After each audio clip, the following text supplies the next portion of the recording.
Good evening, everybody. How are you? So good to see each and every one of us. Thank you so much for turning out. I'm so happy you're here. I am personally very excited at what the future holds. Thank you, everybody, for taking time. Thank you, Marketing Students Association, Madam President. Thank you so much. Thank you, Thibaut, and everybody who just made this happen. I am very excited because right now, as the young people of this nation, we do have the peculiar advantage of age. And not only do we have the peculiar advantage of age, but also we do have the unfair advantage of knowledge.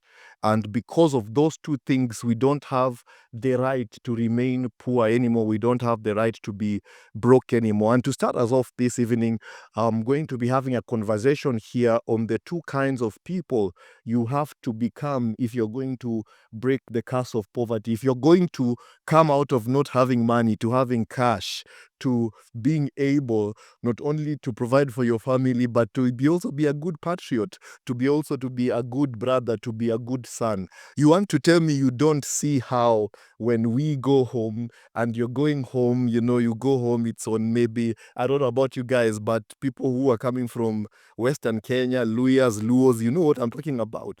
Because during December, what usually happens is that there's not enough buses because Luo people and Luo and Luyas, where do we go? We go home in December. And you want to tell me you don't usually see how mom smiles when you come with that 1 kg of Mumia's sugar and 1 kg of tomatoes and onions. Haven't you seen that smile usually is beyond the mouth? Do you agree? That even if you covered her mouth, the smile will come from her eyes.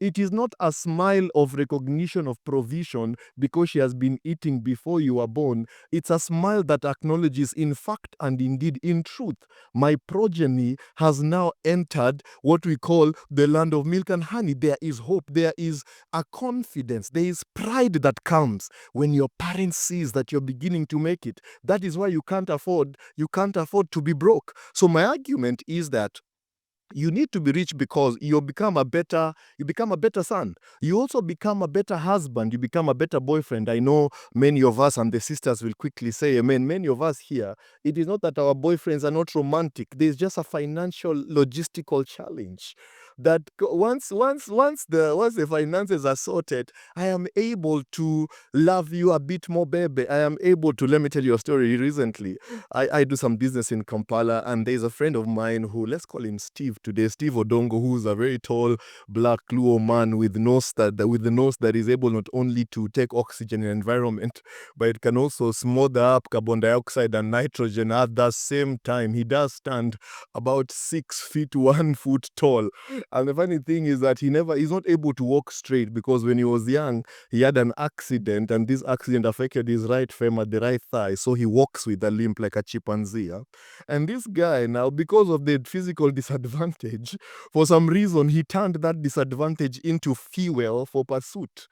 Like he was able to, and sometimes that's the genius of breakthrough of those of us who are able to surmount challenge and come to a place of, as it were, our large place, is being able to take something that is a disadvantage. For all his life, all our lives, we were laughing at him when we used to make jokes like, among the 5 of us, who can somebody guess or can somebody prophesy with a dress who will be the last to get a girlfriend? And the answer was so obvious, right?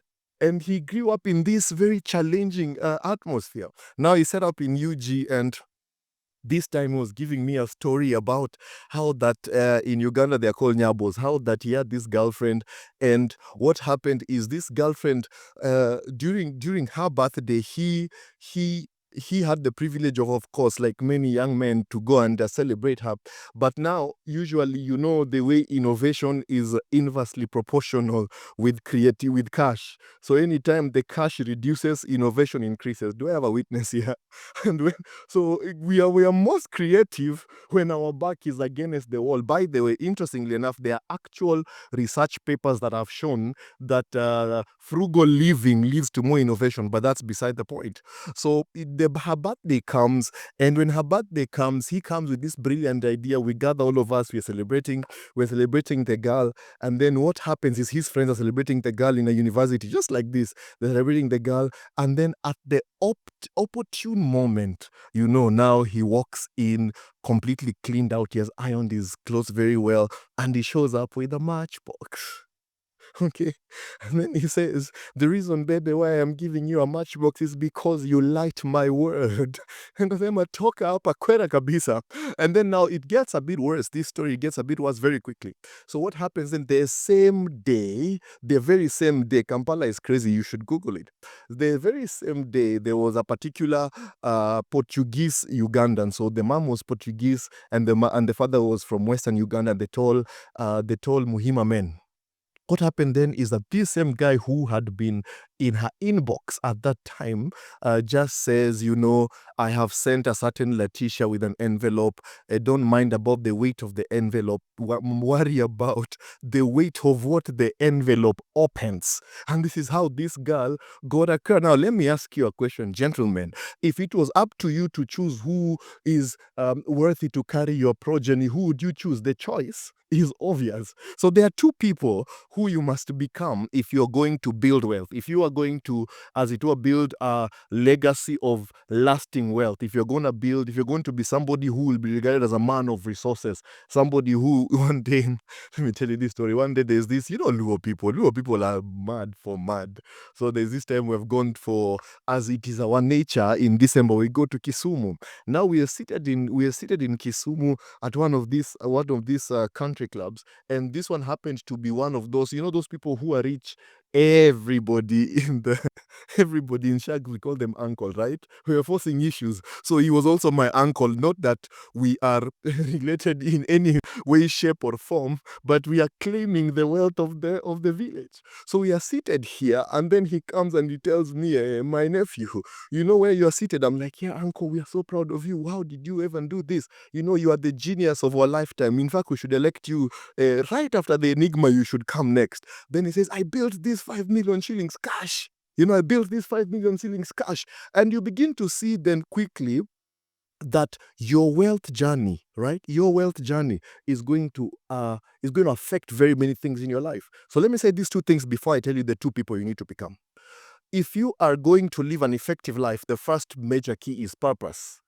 Once you unlock purpose, then you are now on your way to beginning to build a solid war chest as far as finances is concerned, meaning cash in the bank, right? But once you discover purpose, the second question that you must quickly answer, especially as a young people, you must answer the question, what then is my money game plan?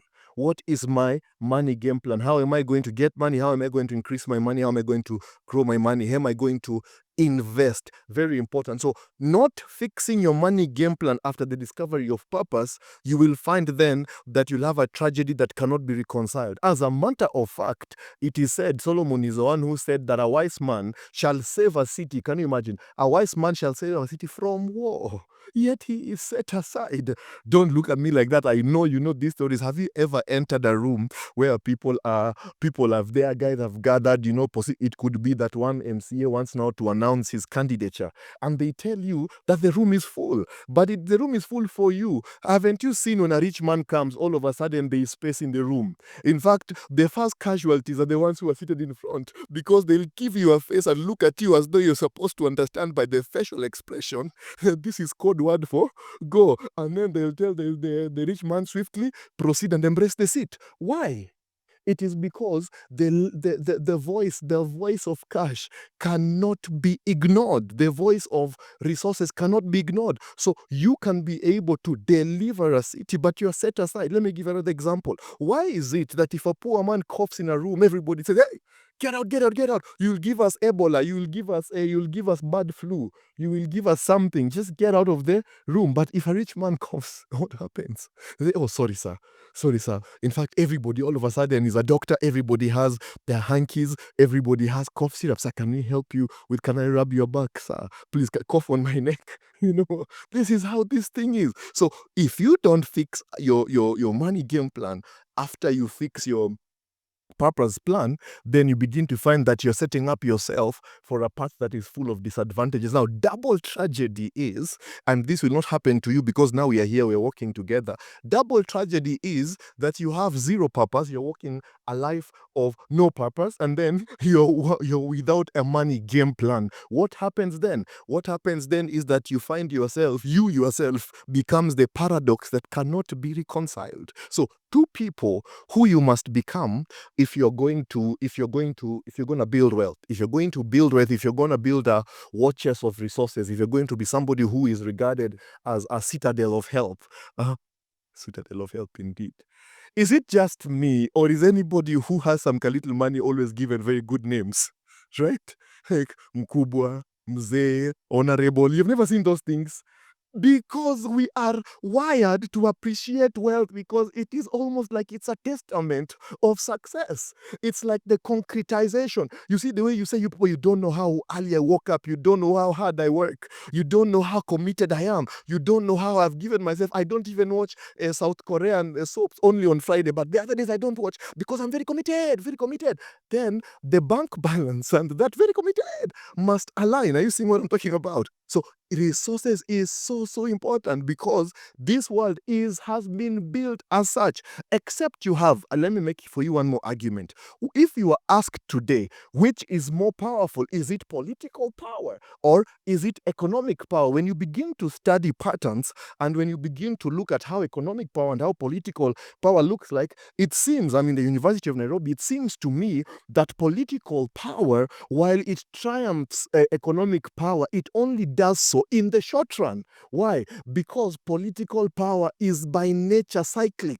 It means every 5 years there's an up and down of political power. Let me ask you a question. In 1940, did we have Microsoft? Yes. Did we have somebody running for president? Or was it 1940 or later? Did we have somebody running for president? Yes. So you begin to see that the political power players have cycles, and those cycles are up and down. So if your examination of this phenomena is on the short run, then you will be correct to say that indeed political power triumphs economic power, because while you could have money, political power could legislate you or frustrate your efforts. Fantastic. But when you look at the long term, which is the only metric that matters, and if there's one thing that I want you to take away from this session today, is that you need to stop thinking about months and years. Begin thinking in decades. Begin thinking in 10 years, in 20 years, because the ultimate solution is never seen in the short run. So what happens then? In the long run, the political power begins to rescind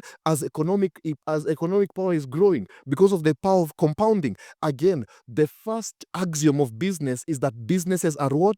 Going concerns, meaning nobody begins a business with the vision of it closing down. So it has perpetual life. So consequently then, it means in that particular vein of argument that economic power does and absolutely triumphs over political power. While political power may seem to be stronger in the short run, its power is insignificant as compared to economic power. That should craft your mind today to change your mind from wanting to go back home to become an MCA, while we must become MCAs as business people, or to become an MP, but while we must become MPs as business people, and to become a senator while we must become senators as business. For us, the MP, the MCA, the business, the governor will not be because of economic reasons, but it will be because of impact reasons. We would have ascended on high, so much so on the wings of commerce, that we will now be moved as the only rational response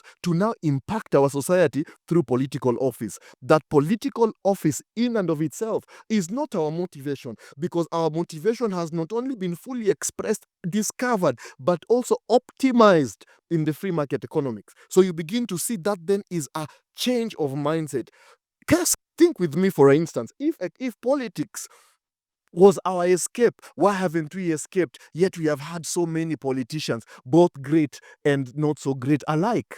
If indeed economic liberation came by foreign aid, why then haven't we achieved economic liberation yet? Yet we have received so much foreign aid, both grants and loans alike. The solution then is the idea that nobody is coming to help you except yourself. And the equalizing force for self-help is in the pursuit and concretization of wealth from the open market. Many of you here are going to be first generation wealth. Somebody says, how did you know we are going to be first? How do you know we are not rich right now? Look at the texture of your hair. Feel your hair, baby. There is oil, and then there is oil for guys who have something. Am I making sense? So there has to be, I know I did some shots here. There has to be that decision that one of the things we're going to do with our lives is to become rich. Is that okay? So can I say vision, then just reply with the death to poverty? Vision. You're saying it like you don't like cash. Vision. Vision. Fantastic. Two people you must become. The first person that you must become the general. Anytime you are going into battle, you will find that wars are not won by soldiers. Wars are won by generals. And you will find also that wars are won before they ever started, purely dependent on the strength and the wisdom of the generals that are in play. You need to become a general for three key reasons. The first reason why you must become a general is the reason that a general has clarity of vision. The general has what? Clarity of vision. Clarity of vision is the ability to be able to quickly scan the environment and draw your balance sheet. That it improves your odds of success. It improves your odds of building wealth if you are able to craft vision and to craft vision correctly. All right, so we keep moving. So clarity of what? Clarity of vision is number one. That the reason why, if you're going to build wealth, you must become a general is because you have to accept you have clarity of vision. It is going to be very difficult for you to build wealth.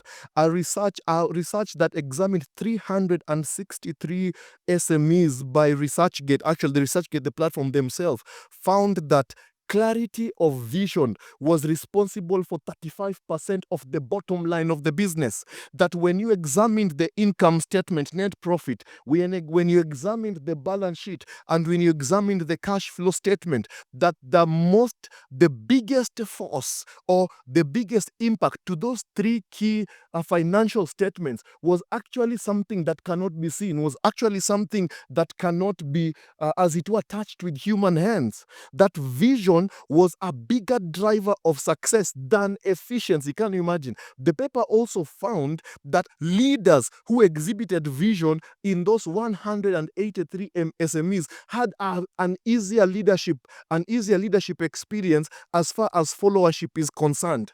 Do you know that except you have a vision for your life as you're leaving the university, I promise you, the market has a vision for you. And that vision is not to make you wealthy. That vision is to transform you into a lifelong worker. That's why they want you to come to get into a government job, that you are, permanent and pensionable, baby, so that you are quickly initiated into a mortgage. What is a mortgage? A mortgage is basically the bank making you the tenant. You're going to pay rent. You better off pay rent in people say, I like saying in Umoja, you better pay rent in Umoja, because you can jump from Umoja and go to Feather, and move from Feather and go to, you can keep jumping like a grasshopper. It doesn't matter. But they will cheat you that the focus is get a fat job. Come on, get a fat job. Get a fat mortgage. Then get a fat car loan. Then they have you for 10 to 12 years.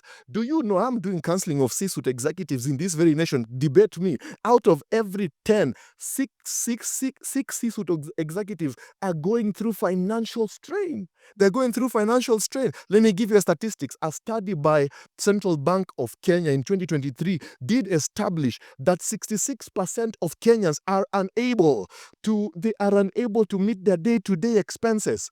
Income notwithstanding. Can you imagine that? Income notwithstanding, 66, meaning in this room, okay, even this room could be 100%. In the university, I know how poverty hits, it slaps different in campus. Hey, by then the poverty of campus is the mature one. This is now the true. It's not this other one, Ukufo, that is teenage. So the 66% of Kenyans, can you imagine, 66% of Kenyans are unable to meet their day-to-day expenditure. clarity. It is clarity of vision that gives you, can you imagine, as a what, 35% advantage on your possibility of hitting your financial goals. Here's the second person, the reason why you should be a general. You should be a general because a general is able to scan the environment. And after scanning the environment, the general is able to quickly craft balance sheet, income statement, and so on. Basically, situational analysis, knowing where you are. The true first step to becoming very rich is first by acknowledging where am I today and what does rich mean to me in shillings and in cents, with the dates, times, and locations, so that there's a very clear, should I say, map of where you are. There has to be, and you must move from where I am to where am I as a person. What are my skills currently?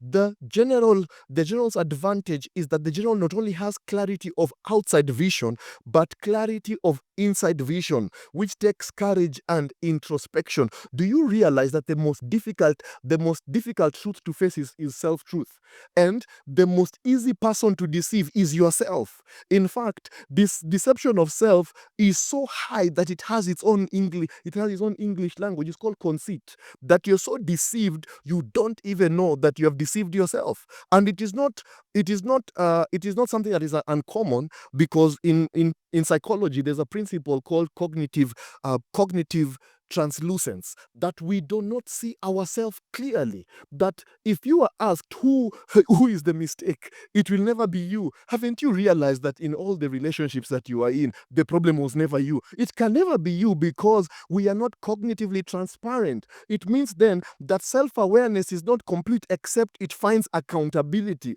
The person who truly knows who you are is your mate. You need to ask people, who do you think I am? Where do you think I am at? What do you think my skills are? I used to actually think that I have a very good voice, and I used to actually think that I can actually make a badass rapper and a very strong musician. And the confines and the comfort of love in the context of a family home kept me in this naivety, until one day I decided to bless my classmates with my golden voice and my heavenly rhythms, only to be shut down and almost cancelled and taken out of this world, because I thought I had such a beautiful voice, but it was not the case.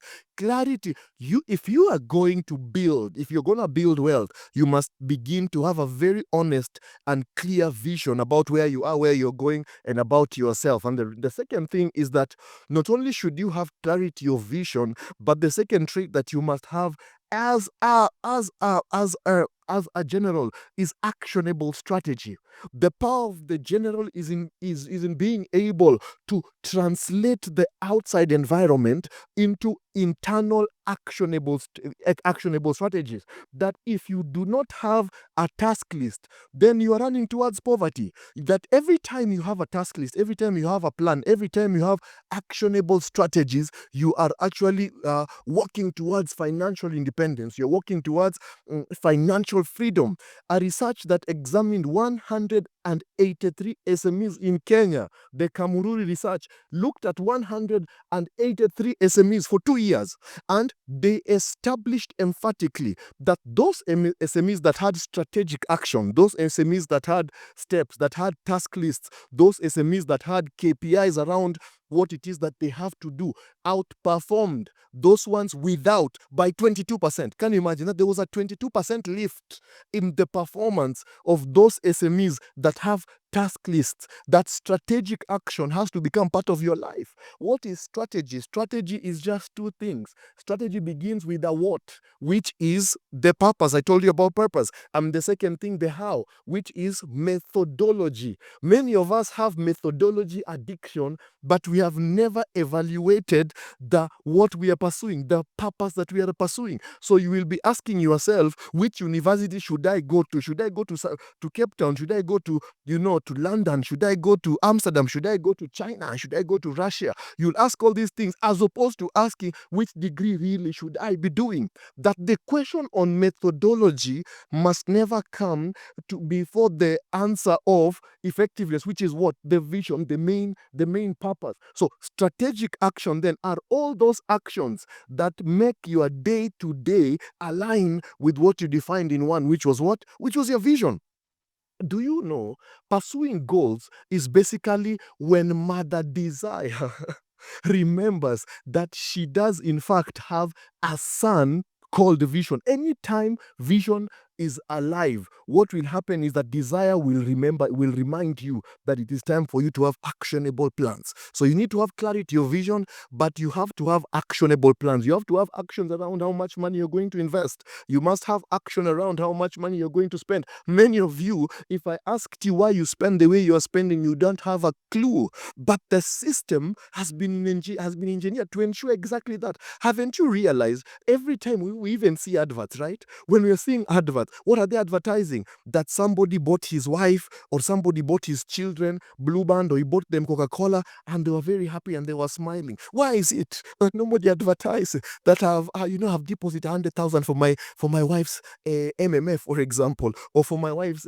T-bond, treasury bond? Why is it that we reward ourselves with ice cream and with watches and with clothes? But why is it that you never reward yourself with going to the gym? You're like, wow, I've done so well today. I need to do 100 sit-ups. I'm celebrating my first class degree. Let me go and do 100 squats. Why? Because you have been it's mass bastardization to create people who will just spend. Listen, if you don't have a vision for your money, if you don't have clear actionable steps for your money, you're going to be very broke. And let me tell you, brokenness is extremely unforgiving. Brokenness is extremely embarrassing. It is not like private pain. You see, you could come here and you have a back pain from your rugby days, and we don't know. And while you are suffering, you look like one of us. But when poverty checks in, the problem is that poverty will never allow you to be poor on private. Case in point, the man who, when the room was full and he was told, go out, and then the other one was told to come in. Imagine if this one who was told go out was there with his girlfriend. Now you are the girlfriend.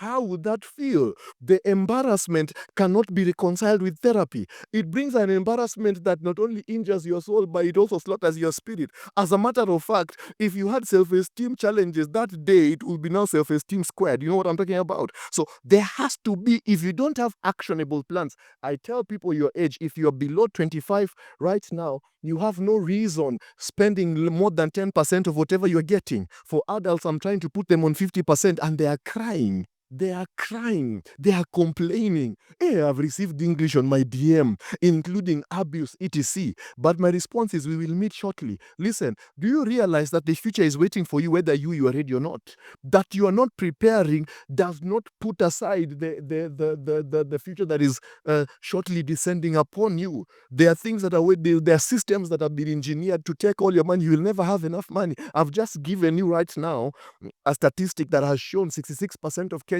are unable, whether they're earning 100K or they're earning 10 million, they are unable because nobody just knows how to handle money. And I'm giving you the key now here. That you have to have a vision for your cash. You have to have actions for your cash. For instance, when I receive money, you need to wire your brain now that when I receive cash, the first thing I'm doing, I'm buying my future. I'm coming out of this system. You just need to do that for 12 years.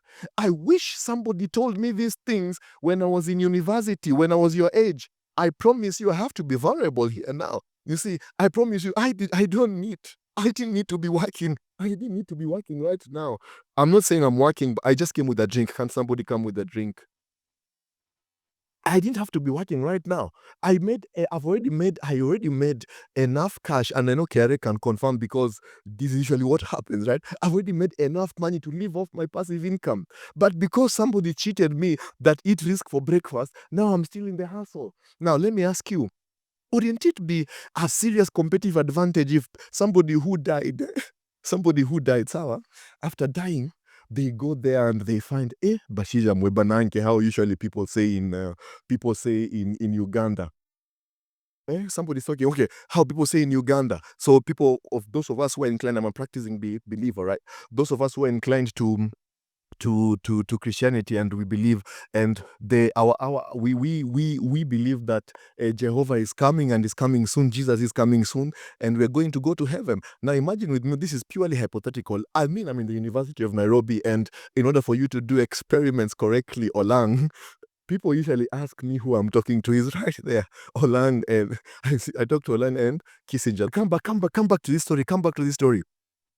So think with me for a minute. You're a believer, and we are submitted to this path, and we are pursuing our Lord Jesus Christ. And then somebody dies, ceteris paribus. You cannot model without keeping all factors held constant. This is purely a scientific it is a purely scientific experience. And then this person dies, they go the other side, and there's nothing. Okay? So, and then by some funny miracle, they come back, and they're now alive again. Then now they come and say, wajama, hakuna kitu huko, watu wakula nini, wase kula nini, hakuna kitu huko mbele. What will happen? Everybody will be like, no, we don't believe you. It is not true. No. I even pray in tongues, etc. Or if the Indian will tell you, no, we know Buddha. Even Buddha appeared to us and etc. Why? Because the only time you are ever free is the second between the day you are transitioning from the opening of your mother's womb and when you're coming out. That brief moment when you exited her biology and when the doctor grabbed you, that was the only moment you're free. Because after that, it has been stamps. Don't you agree? It has been, okay, you are African because you're black. Okay, you are Muslim, or you are Hindu, or you are Christian because you are Benini. Okay, you are rich, you are poor. All these labels, all these definitions, and remember, definitions determine nature. We've been given all these definitions, or we are already on the back foot when we begin our wealth. That is why this thing seems to be so difficult, yet becoming rich or making money is not so hard. So think of me as that guy who went ahead, did some mistakes, and has now come to tell you, guys, stop spending cash. Because you have been taught. Now let me tell you, think of your rich uncle. I want you to go and ask him where all his money is. Think of your rich, all these guys who are super rich, just ask them, because they're rich already, just ask them where the money is. Somebody will be telling you, have you realized that flex is, guys, I spent 1 million, on breakfast, but I invested 1 million is not flex. Why? We should be very I'm very suspicious. Why is it that flex is, I bought my wife, look at beautiful 20 million. We should slap you on your face. You are sacrificing the future of your children on the altar of ignorance. And consequently, every generation, all of us here, if I ask you what it is that you're looking forward to, I want to live in Kileleshwa. I want to go and pay rent. I want to spend money. Nobody's talking about keeping cash. Now, you don't build wealth by what comes in. You build wealth by what remains. Nobody taught us that. What we were taught is put your money in a bank account. And the more it swells, the more you're becoming rich. It is called the curse of liquidity. And the curse of liquidity, you will find this stuff I'm telling you, you can't even Google it anywhere because it doesn't exist. It's just my stories. It's what I went through. The curse of liquidity is that the curse is that you see cash in your bank account, and because you see money in your bank account, you now think that you are rich. You now think that you made it, not knowing that you are playing the fool's game of spending. So think of me as that man who has gone ahead, and I've seen the things that work and the things that don't work. So as you leave this institution, your first target should be, how do I keep 90% of my income? As long as you're not getting married right now, you can risk anything. This is the time to go to Amsterdam for 1 year. This is not the time to figure it out. Do you know, many of these people who are shouting down at the youth, you need to know your purpose, you need to know what you're doing. Even them, they don't know. Ask them. They have zero idea. I'm counseling them. I'm guiding people to purpose. It is my purpose to guide people. I can tell you, my class is with people of 45 years, and they are very hypocritical. They will shout down at us to tell us we need to discover our purpose, but they don't know. It is your time now to risk it all. Do you know, let me say this is going to sound a bit controversial, but do you know you can spend the next 10 years of your life experimenting and you will still have your whole life ahead of you? It is not time to quickly specialize. Figure out what is ticking for you. So General has clarity of vision, has actionable steps. And the first thing that the last thing that General has is something called the power of habit. That in scanning an environment, there's a habit to it. In planning for warfare, there's a habit to it. In planning to deploy which battalion, there's a habit to it. It will be very difficult for you to build your wealth except you build habits. There is a research by Bristol University in the year 2022. They examined a cohort of people they're calling Denuns, and they found, and this was a 32-year study, go check it out. They found that there's a positive correlation between discipline, habit, and income. That those individuals that had habit, those individuals that had disciplines, those individuals that exuded self-control actually ended up having higher IQs when they're adults, ended up having higher incomes, ended up having more opportunities, and they had a 75% chance of fulfilling all their life objectives. Can you imagine that? Just being habitual. When I wake up, first thing is health, next thing is brain, third thing is, education, and so on and so forth. What am I saying, guys? There is an opportunity for us to meet all our financial goals. And we're going to do that if we have clarity that, in fact and indeed, one of the objectives that you must have with your life is the objective to build wealth and the objective to pursue cash. And that brings us to the end of the first part of this two-part podcast. I do have a surprise for you because I love you guys very much. Actually, I needed to say this before. This is my love letter to you. I'm committed not only to your journey, but I'm also committed to you meeting your objectives, you as a young person, because I sat exactly here. I remember those days I used to stay in University of Nairobi main campus, Hall 11.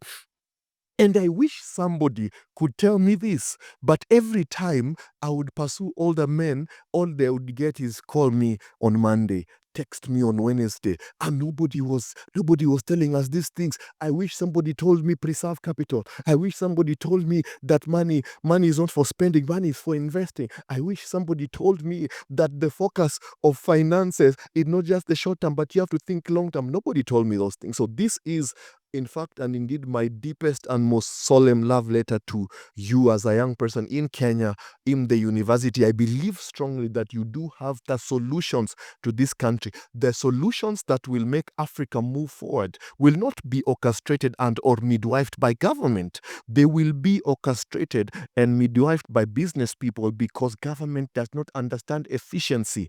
And it is not because governments are inherently wicked. No, it is because it is not the work of a government to be efficient or to be, as it were, bottom line driven. It is only market solutions that will solve Africa's most difficult questions in healthcare, in infrastructure, in education, because market solutions are sustainable. Because of competitive markets, we do realize that the market solution, which is equilibrium, price and quantity, is what is the most sustainable, that you can be able to achieve high quality at a price that is acceptable by the market. So the work of the government is to create for us an enabling environment in order that we may build enterprise to answer Africa's most difficult questions. I believe with all my heart that those answers are here tonight. But let me say one more thing as I bring my very special guest. But we're having 5 minutes break, right? Because I am so prepared for you. I even had to carry 2 shirts so that the sweat for session 1 does not mingle. I believe very strongly that the solutions for Africa's most difficult questions are here tonight. Listen, if you are thinking career, I hope you're thinking career as capital, kindly.